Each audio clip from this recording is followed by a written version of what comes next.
E na tentativa de conter os aumentos dos combustíveis, os estados decidiram fixar o ICMS sobre o litro do diesel.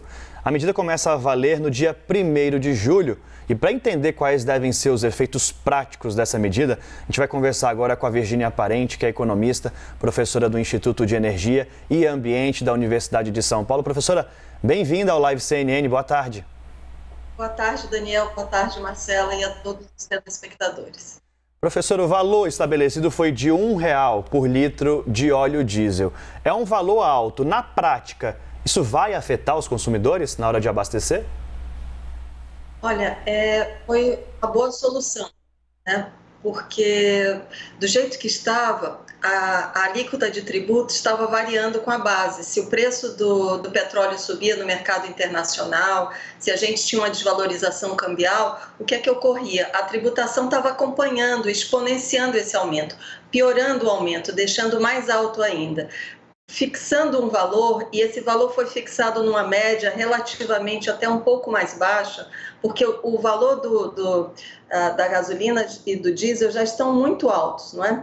Então, os secretários da Fazenda se encontraram e deliberaram por um valor fixo, por um período fixo. E isso daí ajuda, de certa forma, a não exacerbar a piora do preço dos combustíveis, sentida aqui pelas variações do mercado internacional e do nosso câmbio. Professora, em relação, então, a essas tentativas sucessivas de tentar conter o preço, essa medida é uma medida que vai ter um efeito a curto prazo? Quanto tempo ela deve durar? Porque a situação a gente sabe que é cada vez mais difícil e que pode piorar, apesar de medidas estarem sendo tomadas, né? Claro, Marcela, você está certíssima. O valor já está realmente muito elevado. E essa medida não vai ter muito refresco, ela só não vai piorar as coisas, não é? Mas, assim, você está certa, o preço da gasolina e do diesel são muito importantes no Brasil, sobretudo do diesel, porque o nosso transporte de mercadorias é feito sob rodas, não é? Às vezes até pequenos furgões em cidades, mas, de um modo geral, caminhões interestaduais, do interior para as capitais onde tem maior consumo, longas distâncias de um estado para outro, e isso daí acaba encarecendo e tendo um impacto muito forte sobre a inflação, e a inflação afeta o bolso dos mais pobres. Então, é realmente uma situação delicada, a situação do preço do combustível no país. Essa medida alivia, mas numa pequena medida, não muito. O Brasil, as iniciativas que têm sido adotadas para conter essa alta dos preços, o que estamos fazendo aqui está em linha com o que outros países estão fazendo, já que é um problema global? Olha, a gente percebe que a tributação sobre os combustíveis é muito diferente de país para país.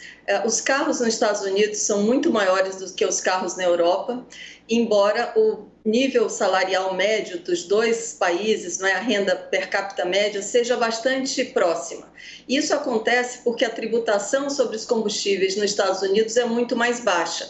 Então, os países tributam de maneiras diferenciadas os combustíveis. E isso daí faz com que o preço final ao usuário também seja diferente.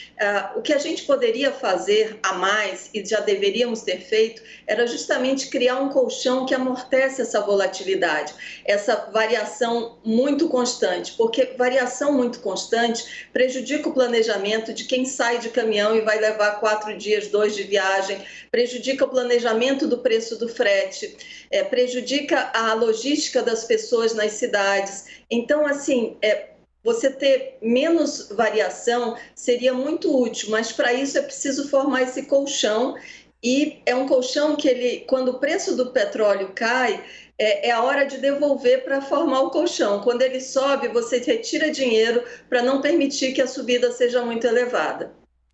A gente conversou com Virgínia Parente, que é economista e professora do Instituto de Energia e Ambiente da Universidade de São Paulo. Professora, muito obrigada por falar com a gente. Uma ótima tarde e até uma próxima. Obrigada, Marcela. Obrigada, Daniel.